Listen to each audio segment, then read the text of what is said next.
My guest today is Austan Goolsbee. He's a top academic economist, and he was chairman of the Council of Economic Advisors in the Obama administration. But his talents extend far beyond economics. He's a national champion debater. He was named Washington's funniest celebrity, and he even made Salon's list of sexiest men. I said, look, you're telling everybody you're the skinny guy with the funny name. You stole my bit. That's been my bit for 10 years. Welcome to People I Mostly Admire with Steve Levitt. I first met Austan roughly 30 years ago on the first day of MIT's economics Ph.D. program. I immediately despised him. All of the first years were quiet and nervous, except Austan. He blew into the room, booming voice, unflappably confident, acting more like a faculty member than a new student. I turned to the person next to me and I whispered, "Who does that guy think he is?" My neighbor responded, "He thinks he's Austan Goolsbee." It turns out, even before Austan got to graduate school, he was already a legend in economic circles. As much as I initially wanted to dislike Austan, I couldn't. He was smart, the funniest person I'd ever met, and also remarkably kind and thoughtful despite the bluster. We became close friends, partners in crime trying to survive MIT, and we've been colleagues at the University of Chicago for 25 years. We wrote a textbook together, and we live a few houses away from one another. Austan loves to talk, and he's good at it. So my main task today will be to get him started and to stay out of the way.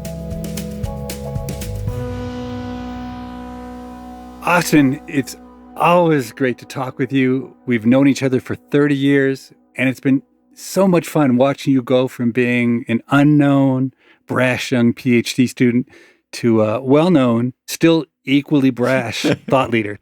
Professional economists go to this thing called the AA meetings, the American Economic Association meetings. And I have some recollection that you started going to those when you were like 15 years old. I definitely went in high school. I just went to the panels, and that just seemed like the coolest thing in the world. And then when I went to college, I had a series of really fabulous mentors and professors. And the old great economist, Jim Tobin, it was supposed to be the last class he ever taught, was my freshman year. And I was like, I've got to find a way to get into that class. So if you get my transcript, it says I accelerated and I was a sophomore for 6 months, and then I dropped back down. You worked with a future Nobel laureate while you were at Yale, Jim Heckman. Jim Heckman, it's true. He was amazingly kind to me. And as best I can tell, he did not like the fact that Yale department is like spread out in all these buildings, so it can be isolated. And so he was starved to talk to people. And so there I show up. I'm an undergrad. He would sit me down. He would tell me about econometrics. And you'll remember when I got to graduate school, it kind of ruined me. Both Tobin and Heckman went so far out of their way to mentor and talk about economics. It was thrilling. I was like, if this is what undergrad is like, imagine how long you get to talk to people when you're in graduate school. So I show up, and you and I shared the advisor, Jim Paterba. I go to Jim Paterba's office. I'm wanting a 2-hour sit down. And he's like, get out. What are you doing here? Weren't you also a national champion debater? Yeah, we were the national team of the year. And our nemesis, who we defeated over and over and over, was Ted Cruz, the now senator from Texas. Oh, I didn't know that. So you were this national champion debater. But whenever I would run into someone else who had overlapped at Yale, I would just say for fun, "Oh, did you know some guy named Austan Goolsbee?" And it was crazy because invariably people knew you. And the thing that every one of them said was, this guy was the best improvisational comic that has ever walked the planet. I mean, you were legendary.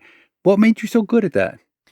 So if you met people who were from serious worlds like academics, they would say, oh, that guy's great at improv. Anybody from improv are like, yeah, he's okay. He's in the group. It's extremely hard to truly be funny. But if you go into something where no one is funny, then even the slightest bit funny, they're like, that guy's hilarious. There are so many lessons from improv that are really wonderful lessons for life. And one of them is when you're out there doing improv and you have nothing, everything is a yes and world. What do you mean by that? So if somebody says something, puts something out in a skit, no matter how random it is, you accept that as a gift. And then you're like, yes.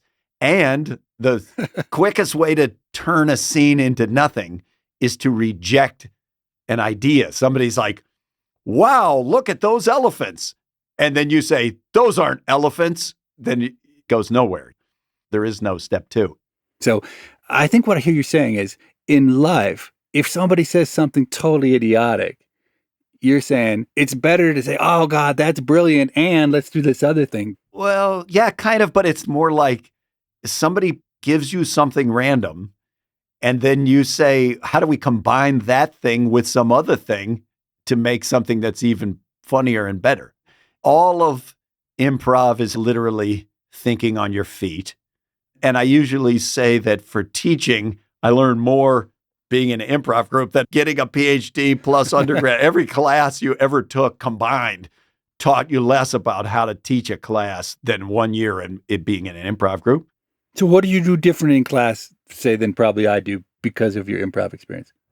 I don't know. You won awards and stuff, so probably nothing. You probably do it better than me, but I'm usually teaching the MBAs, and it's case-based, so it's really a discussion-based class where we're trying to explain sometimes deep economic content about strategy, about platforms and competition, but it's very improvised.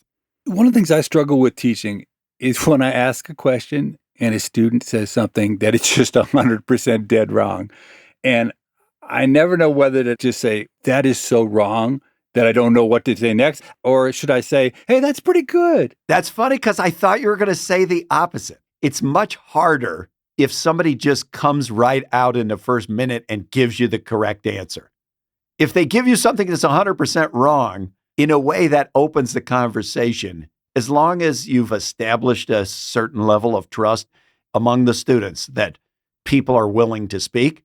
But as long as you have that, a wrong answer is in some sense a right answer because it allows us to have more of a conversation. In a lecture setting, maybe it's different. My very first class I was teaching, it was a lecture, it was micro, and a student raised his hand and said, this thing you're talking about, I believe I could explain it better than you. Is it okay if I get up and explain it? And I was like, okay. and so this guy, Larry, gets up. He just kind of shoves me out of the way. This guy was an engineer.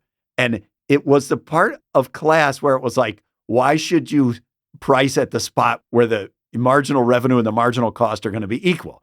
And if you're not teaching it with calculus, you're doing a little hand-waving explanation for what it means and how should you think about it. And his engineering mindset was like, you just take a derivative. But the thing was, a bunch of the people didn't have calculus. And then the class is getting mad at me. They're like, why did you let him take over the class? And I can't get it back. So the class finishes and I'm like, oh man, this is bad. I lost control. What am I going to do? And I went to lunch. Merton Miller was there and he was a Nobel Prize winner in finance.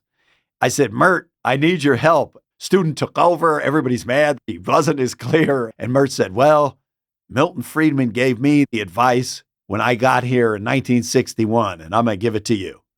The University of Chicago, the second you set foot on the campus, never give up the chalk.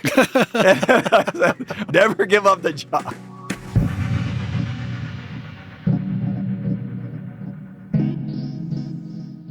Now, in the 90s, a friend called you up and said he just met the future president of the United States. Can you tell me that story? So my friend Greg Jacobs was in my improv group in college. He was in Chicago and he worked at this radio show that was on WGN. So he calls me and he goes, I just met somebody that's going to be the president of the United States. And I said, who is he? Is he some governor? He's some senator? What? No, he said he's the first African-American editor of the Harvard Law Review. And his name is Barack Obama.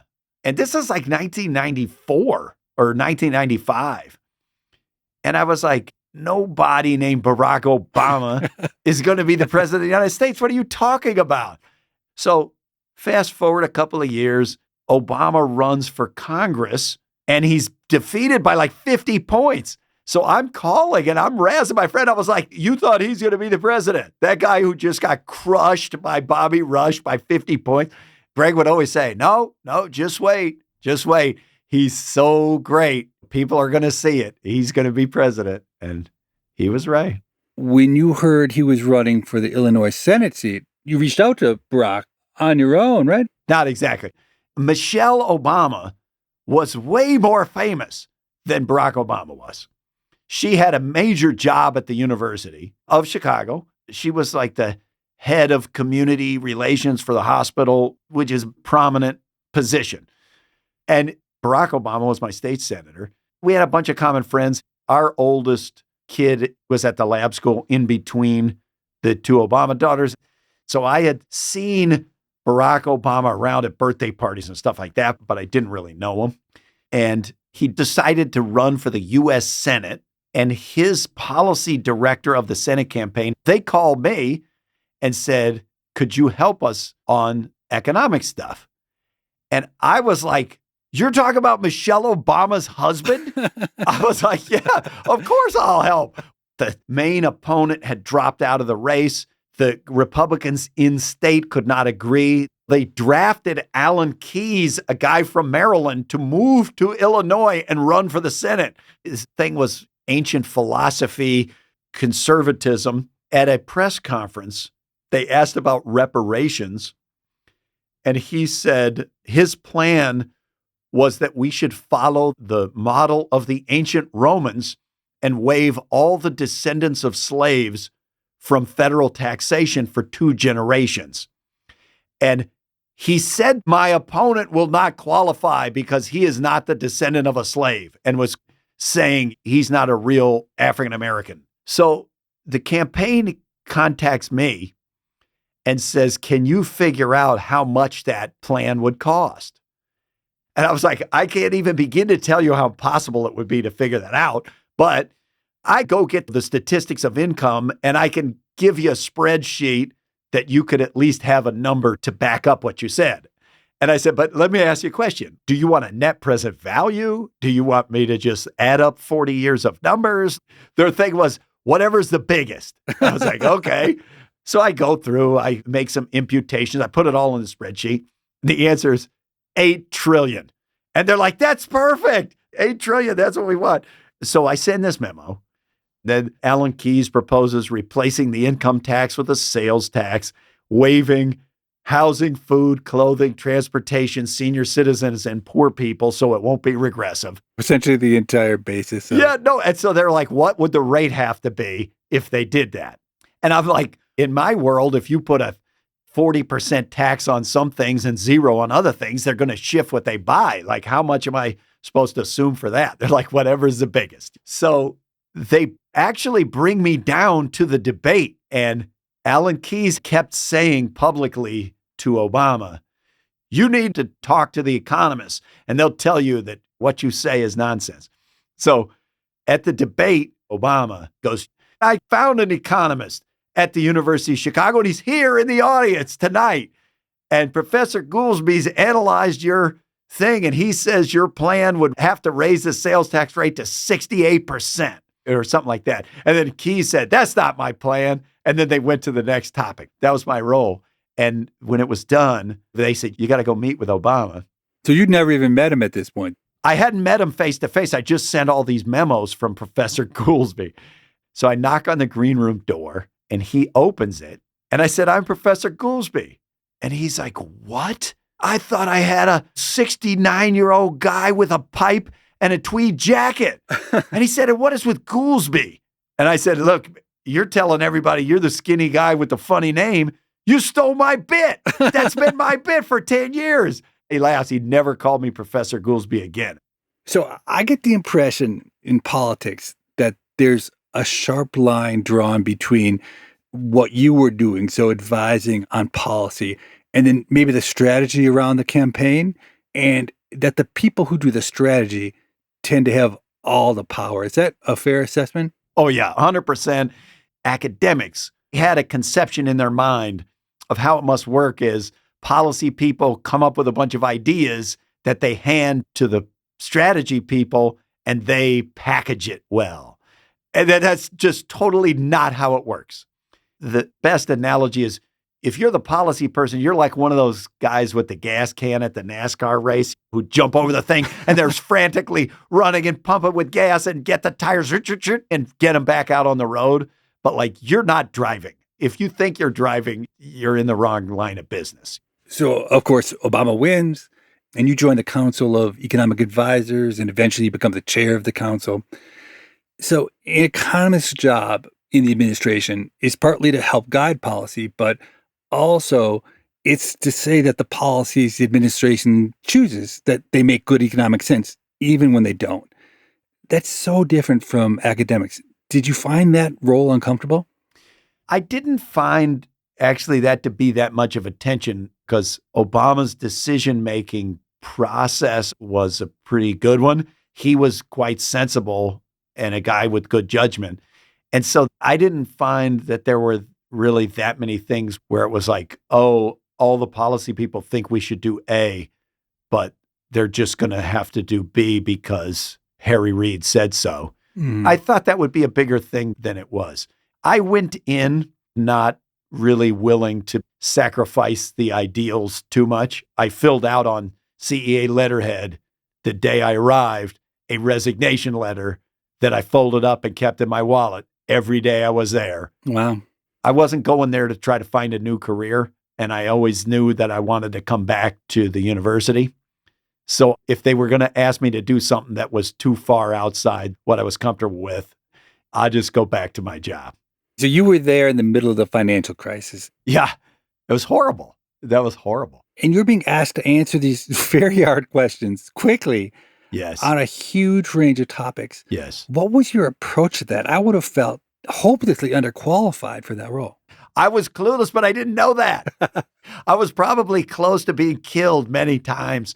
The thing that I do think is the biggest difference between the world of policy and the world of academics is that in academics, the standard of evidence is like really high and the time pressure is very low. Mm-hmm. So you have to get the right answer, but you have forever to get it. And in Washington, it's 100% the opposite. The time pressure is extraordinarily intense and the standard of evidence is pretty darn low. There was a moment when Rahm Emanuel's management style's yelling, and you get that to me by 5 o'clock. And the assignment was something about housing finance. It was like, we need to have an alternative housing finance system by Friday. You go out and you find whatever evidence there is, and you got to make a decision. I called an expert in this area, and he wasn't there, and I left a message. It was like Wednesday, no call Wednesday, no call Thursday. Comes Friday, we have to do it. The next week, he calls back. He's like, you want to talk about housing finance? I'm like, no, that was last week. That's done. It's totally fine to call other experts and piggyback off of their expertise. That's true in campaigns too. Much of the job is not you coming up with the ideas yourself. It's tapping into this whole team of economists at the CEA or the whole universe of economists outside the government to get the ideas, because you got to come up with it by Friday. The other big difference from academics is in academics, we pick our problems, right? Yeah, that's true too. You have 100 ideas that come in your head and you throw out 99, you go with one. But in Washington, they pick the problem for you. You got to answer whether you know how or not. Yeah. There was one day I woke up and I'd be getting dressed, putting on a coat and tie and a badge and the whole thing. And my wife was like, in one sense, you're a distinguished economist. That's been your career. But in a different way, you're like a 21-year-old intern. Like this is their first job in corporate America. And I was like, yeah, you know what? Maybe this is the first real job that I've had, but real jobs are horrible. This is the worst. If this is what they're like, who needs that? You're listening to People I Mostly Admire with Steve Levitt and his conversation with Austan Goolsbee. After this short break, they'll return to talk about the 2008 financial crisis.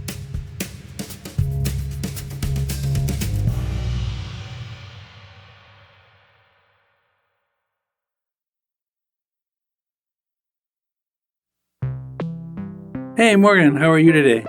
Good, thanks. So a listener named Hedonist wants to know what you mean when you say you like to, quote, play with data. Can you share some of the tricks or tools that you use when you're analyzing data? So my approach to data is really simple. When I first get a data set, I'd like to look at the data to literally go column by column or row by row, just to begin to understand what the stories might be in there. It's not the approach that most people take with data. Most people immediately jump to whatever question they want to answer. They have a question in mind and say, can these data answer that question?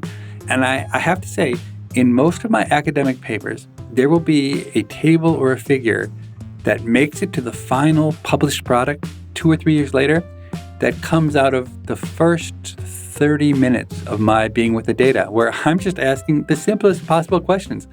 Is the variable I care about going up or down? Is there a relationship at all between some X variable and some Y variable? I really want to know the data. Before I treat it like a scientist, I treat it a little bit more like an artist. I just want to know it and feel it and experience it before I try to demand from it answers. Can you describe what makes a data set good or usable for those of us who don't deal with data on a daily basis? Whenever I'm thinking about a new data set, I ask myself, what is it about this particular data set that is different from any data set I've ever had? What's unique that will actually let me answer a question differently? And if I can't put my finger on anything that makes it unique, then I know I'm not going to have a good outcome.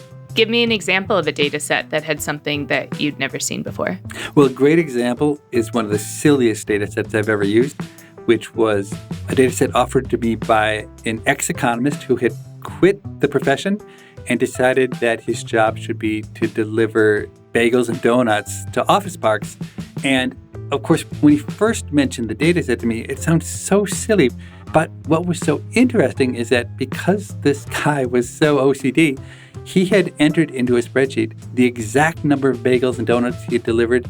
He had incredible cost data. He had written down exactly how much each bagel and donut had cost him, even the cost of the cream cheese that he put with the bagels.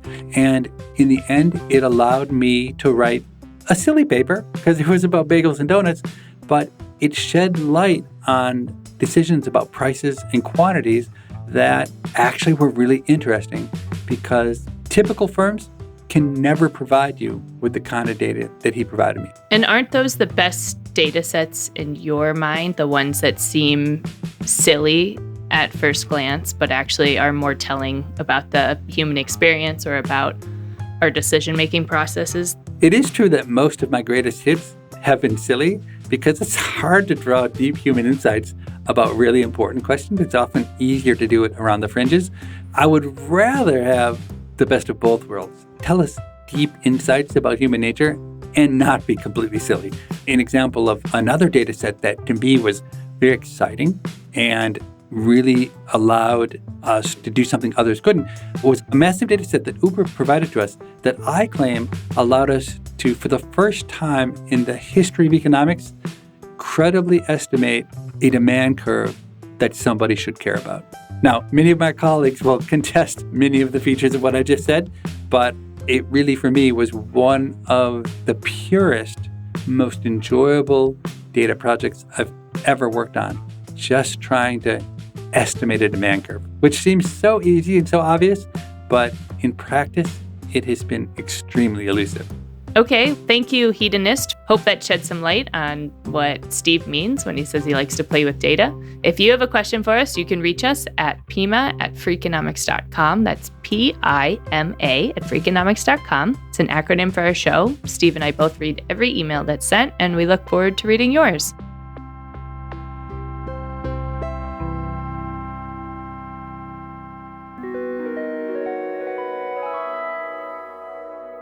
Austan Goolsbee got to live out an economist's dream, steering the economic policy of the United States government in the middle of a financial crisis. So in the second half of this conversation, I want to hear what that was like, and also to get his take on some current public policy debates. So one of the problems you were asked to think about was whether the federal government should bail out GM and Chrysler, who were both heading towards bankruptcy. How did you approach that question? It's funny to look back now. By the 2012 campaign, if you remember, Mitt Romney ran on the platform that Barack Obama should not get any credit for bailing out the auto industry because that was so obvious anyone would have done it. And I was like, whoa, wait a minute. I was there. That's not true. The two cases were actually pretty different, General Motors and Chrysler. It was kind of grafting macro and micro together. And the argument for the bailouts was a macro argument that all of the spillover jobs, parts suppliers, dealerships, whatever, if the auto companies go down, then they're done. So GM fails. GM was too big. And it's going to ripple through over and over and be disastrous. Yes. And if you looked at it nakedly from the cost to the U.S. government, we had computed it was going to cost the government more if GM failed than it would cost to rescue GM. Okay, so GM's an obvious case. You bailed them out, but Chrysler's more complicated. GM was kind of obvious. So then Chrysler's much more complicated because now the fear was we didn't know what is total demand going to be. We're in the middle of the deepest downturn since 1929. Overall purchases of cars are way, way down. Is there enough demand to support all three of the big U.S. automakers? Ford, GM, and Chrysler. If Chrysler fails and Chrysler buyers would then go buy a GM or Ford car, then the incremental impact of Chrysler's failure would not be near as big. And if you try to save all three, in a way, you're trying to land planes coming both ways on the runways at O'Hare. And there was a danger that you would endanger all three of the companies by trying to insist on saving them all. You're saying if I were going to buy a Chrysler car, but Chrysler didn't exist, I'd buy GM or Ford. And your argument by extension was, look, if Chrysler just disappeared, it wouldn't reduce demand for U.S. cars very much. But now we would have two companies, two robust, healthy companies, right? Not three companies hanging on by a thread needing bailout. That's one take. My dad had worked for many years at this truck trailer manufacturing company. And in the truck trailer business, that had happened in a previous recession. One of the leading companies had a huge leverage buyout that went wrong. And as it collapsed, even though the overall market was bad, everybody became strong enough to survive because one company had been sacrificed rather than everybody losing 15%. Unlike many of the things you did in Washington, you put real thought and time into this, right? You spent weeks doing this, right? Thanks a lot. Unlike your normal, non-thoughtful. Yes, we spent weeks thinking about that problem. And then on the other side was the fact that there were a bunch of suppliers who supplied multiple firms. Those suppliers said, if Chrysler fails, we're going to go out of business. And if we go out of business, Ford and GM are going to be in big trouble because they get all their parts, their tires from us. Ford, the direct competitor to GM and Chrysler, did not ask for a bailout. They had raised their own funds in the private sector just before the crisis. They testified that they wanted Chrysler and GM to be saved by the government, which is pretty weird in a standard economic model, that the competitor would be like, yes, we want the government to give money to our competitors so that they do not cease to exist.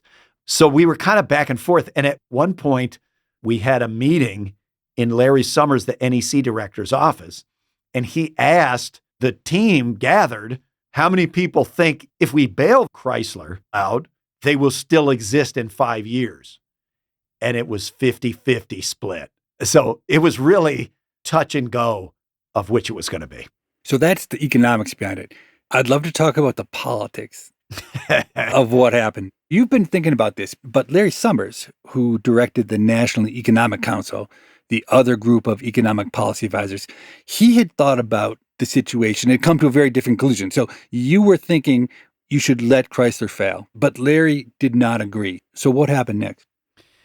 It was one of these where, as a process thing, having been friends with and known the president for a long time, my view was if something's over $10 billion and the economists do not agree, the president at least needs to know that.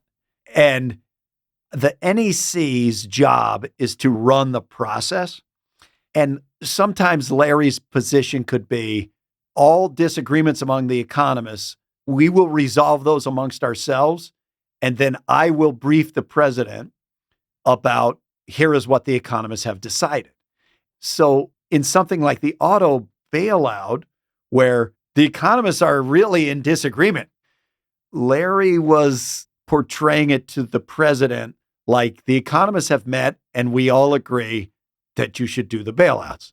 And my view was this has a high risk of failure and making the other bailouts fail.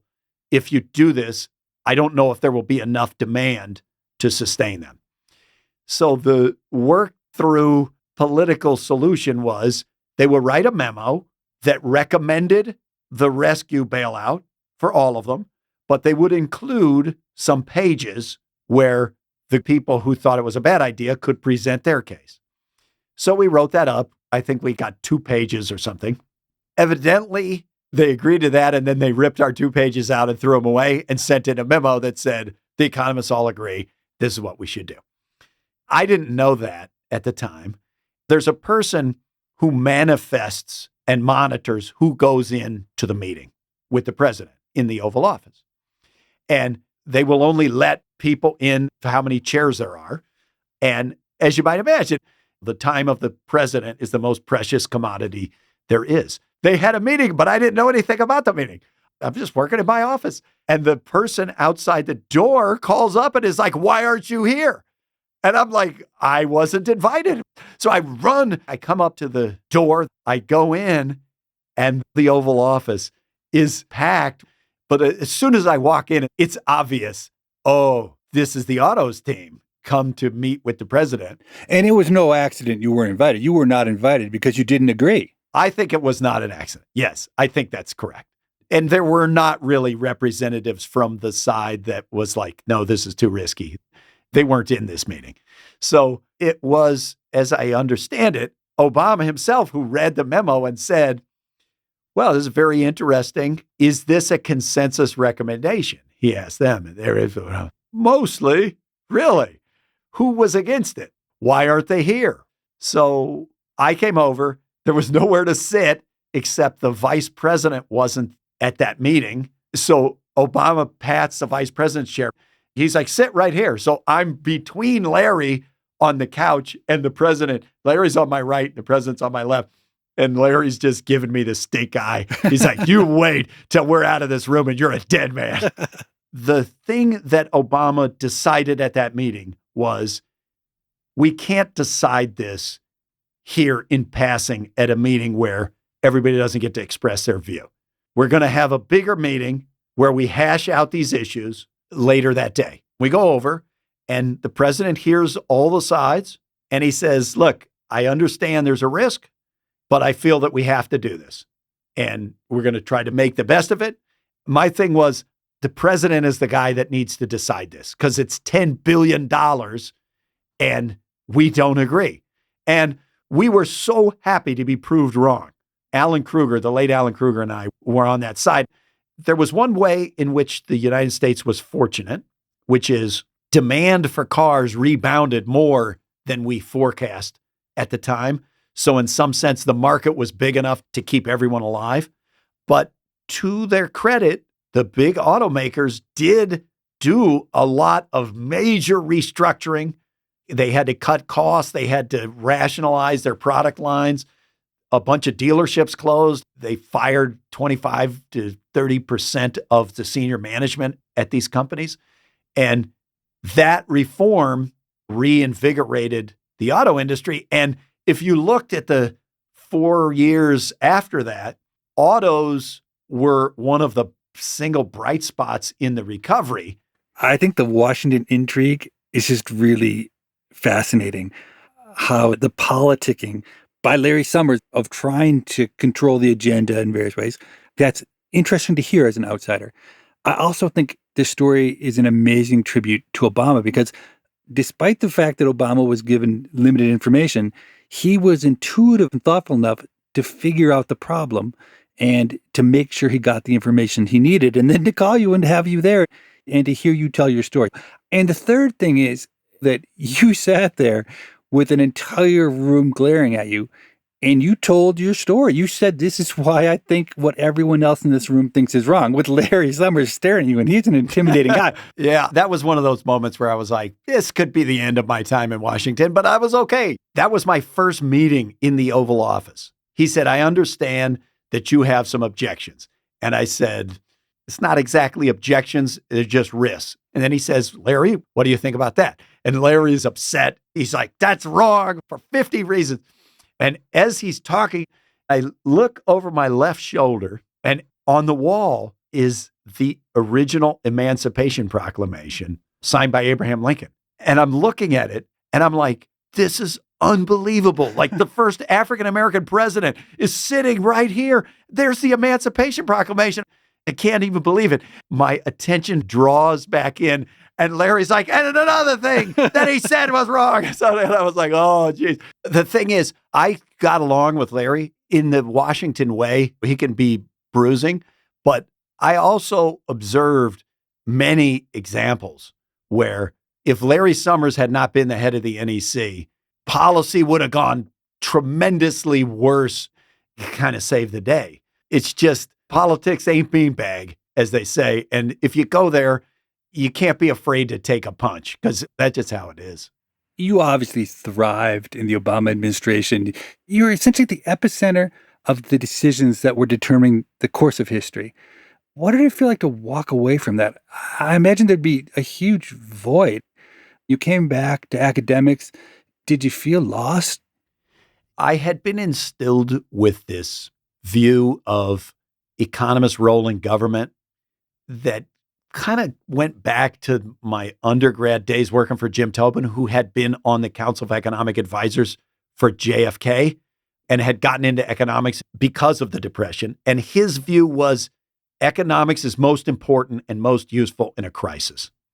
So fast forward, here was a crisis. And my view was the country's founded on people willing to put down what they're doing, go serve the country, and then go back to what they were doing before when the crisis is over. And so that was our plan. The nagging existential angst that comes in academics, every day you wake up and then you go to work and you're like, no one cares. No one's listening. And you never feel like that in Washington. There's a whole bunch of things that are terrible about it, but you know why you're getting up. Everything that's happening matters and everything has like a lot of zeros on the end of it.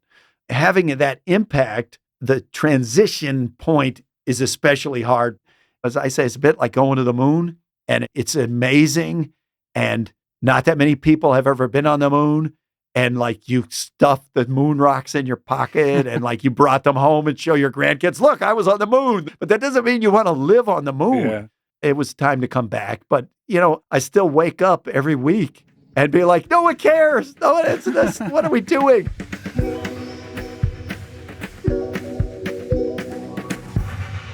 I just want to ask you some questions about economic policy. What's your take on income inequality? Bad. Look, the things that are multi-decade trends, the fact that they're multi-decade trends tend to show that there's some fundamental forces at work. I've been of the view that cutting taxes for high-income people in an environment where the forces in the economy are already leading to massive increases in income and wealth at the top doesn't make sense to me. And I think the evidence shows that those tax cuts kind of were nonsense, the claims that they would generate growth, that they would pay for themselves. So I think that some tax policy component is part of it. You like the idea of a billionaire's tax? I don't know. The issue with wealth taxes, when you come down to the details, are How will we evaluate? Is everybody going to have everything appraised every year? There are a bunch of details that you have to work out. But the basic idea that high-income people should pay a higher share of their income in taxes, I have no problem with. I do think some Democrats can convince themselves that that's all that matters, and that's clearly not. And I do think there's still a significant role for reducing inequality by upping the educational attainment of broader Americans. Mhm. I think that community college is a big part. If you started with just those two things, I don't think that would erase 40 years of inequality, but I do think it would be helpful. What do you think of universal basic income as a policy? I haven't been that big of a fan of universal basic income. UBI is a policy designed for a world where everyone has lost their job and the robots have replaced us all. So in a world where no one has a job and 4 people own all the robots and make all the money of the world, you know what the policy has to be. We have to raise taxes on those 4 people and use the money to keep everyone else alive. But that's not the world we're in. The unemployment rate's 4.2%. The job market's extremely tight. So that leads me to my first question about how UBI will work. If what the UBI does is lead a bunch of people who have a job to say, I'm going to quit my job because I only had this job because I needed to pay the bills, but now I can pay the bills without it, would people still be willing to pay the money for the UBI if they were like, wait a minute, I was going to pay a person whose job was lost to a robot and he couldn't find something else. I wasn't paying for you to quit. Second, I think there's potentially a fear among the really needy that right now they receive benefits that are more generous than what the UBI would be, but there's strict means testing. So if you are disabled, you get more than what you would get under the UBI. The question of should the redistribution money go primarily to the truly needy, or should it be divided up into smaller packets and handed out to everyone? You could see how people that are advocating for the truly needy are going to be nervous about a situation like that. And then the third is, if your view is kind of the libertarian fantasy of this, that a UBI would replace the safety net, ask yourself, why does the safety net exist? And the safety net exists because once countries become rich enough, people are fundamentally deeply uncomfortable with the thought that you could walk in and be like, I'm sick, I'm dying, but I don't have money. And therefore, you would be told, no, you have to die because you don't have money. Or my kids are starving because I don't have money. We invent things like food stamps, like emergency rooms where they must take you because we're rich enough that we don't want society to be that way. The thing about the UBI is if you replace the safety net, you're going to reinvent the safety net because somebody's going to come into the emergency room and be like, I'm dying, but I don't have insurance and I don't have any money. And then they're going to say, but that's what your UBI was for. And he's going to be like, well, I blew my UBI like I shouldn't have. And now I don't have anything. And the same thing that got us the safety net now is going to reinvent the safety net. So I don't think the UBI would solve that. But I applaud let's think through other ways to do redistribution and separate the most threatening parts of the future from what people's fears are. But if we applied a tax of $10,000 on every person that we then turned around to give $10,000 to every person, we would all agree that doesn't do anything. Mm-hmm. So then you got to ask yourself, how is the UBI not that? And usually what you have in mind is we'll get high income people to pay more. But now once you're in that world where you're going to tax rich people and ask what should we do with the money, is the best investment of half of that money to give it to people who are above average income? Because the UBI does that with the money. And I kind of don't think it makes sense. How about a carbon tax? Carbon tax, in theory, seems interesting. A, raises revenue. B, you tax something that's harming the planet. The issues with all climate change stuff is back to these practical considerations. There's 200-something countries. Are all the countries going to agree to it? Are they monitoring the carbon sufficiently that they're going to pay the tax? And if not, you could be like Vermont. Vermont has very strict emissions regulations on Vermont companies. We can all agree that doesn't reduce overall emissions. It just moves the emissions out of Vermont. So if just the U.S. put in a carbon tax, I don't think that would work. A unilateral U.S. carbon tax, you are not a big fan of that. Well, it depends how big it is. But if it were sufficiently big that you're trying to reduce global greenhouse gas emissions, I think you just got to think through this issue of how you're going to get compliance with other countries rather than just move the activity out of the U.S. There are proposals to do that, but they are like these carbon content tariffs and stuff like that. That seems like a no-brainer. Why wouldn't the U.S. jump at the idea of putting a tax on any products that are being imported into the U.S. that have a carbon footprint? Overall, tariffs are terrible. You could make the theoretical case that would make sense. If you're going to have a carbon tax, and if other places won't impose a carbon tax, then you put a carbon tax on them. But it wouldn't apply to anything that's domestic. Most of the Chinese economy is about China, and it wouldn't apply to that. And then B, it does open the door to a bunch of other considerations too. If you're trying to address climate, carbon content seems like an obvious tariff. But then there will be people who say, let's have a human rights tariff. Religious countries, they'll be like, let's have a heathen tariff. The people who made this do not worship the true God, so they should pay more. I guess that's a slippery slope argument, which I usually hate, but I do think you got to think through what comes next when you impose that. So I'm surprised to hear you say that, because I thought that all economists thought a carbon tax was a great idea. I think in general, a carbon tax is a good idea. It's just hard. It's got to be tricky in the implementation. You can't have a Vermont-only carbon tax. That's just for show.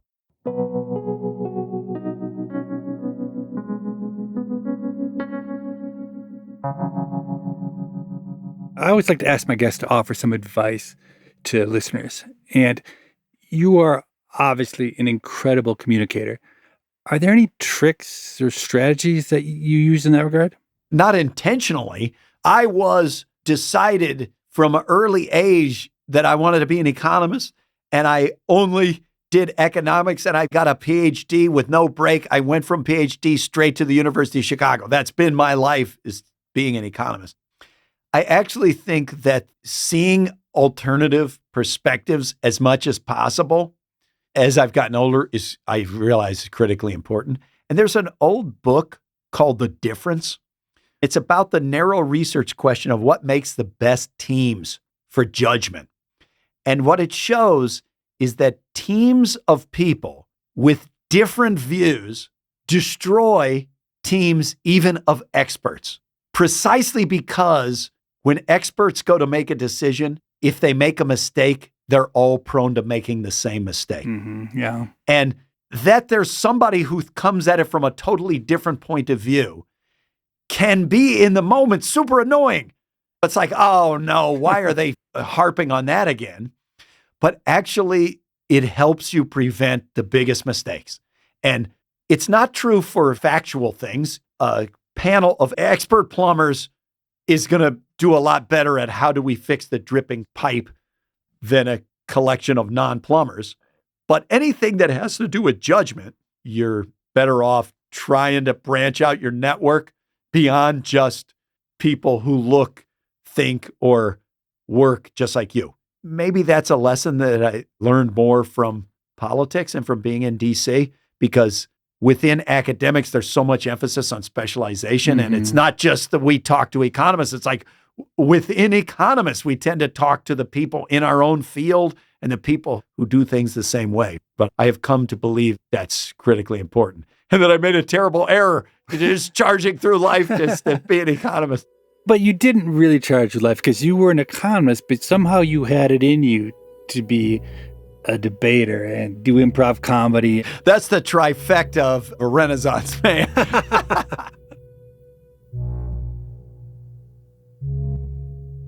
I have to say, I was surprised by Austan's answers to the policy questions.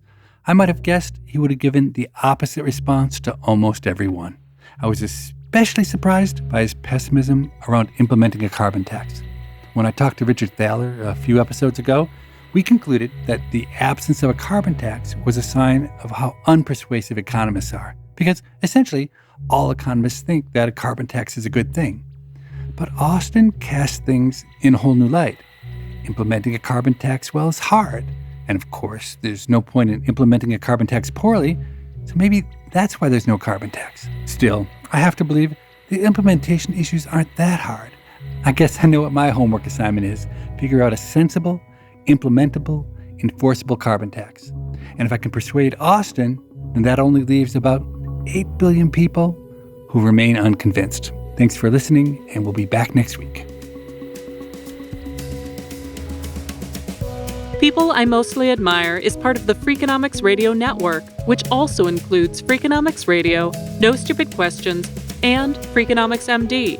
This show is produced by Stitcher and Renbud Radio. Morgan Levy is our producer, and Jasmine Klinger is our engineer. We had help on this episode from Alina Coleman. Our staff also includes Allison Craiglow, Greg Rippin, Rebecca Lee Douglas, Zach Lipinski, Mary DeDuke, Ryan Kelly, Eleanor Osborne, Emma Terrell, Lyric Bowditch, Jacob Clementi, and Stephen Dubner. Theme music composed by Luis Guerra. To listen ad-free, subscribe to Stitcher Premium. We can be reached at pima@freakonomics.com. That's PIMA@freakonomics.com. Thanks for listening. And I entered DC's Funniest Celebrity Contest, and I won. And in my thing, yes, I made fun of Republicans, but I brutally made fun of Rahm Emanuel, the chief of staff. And I remember somebody saying, "You better win, otherwise Rahm is going to fire you on Monday."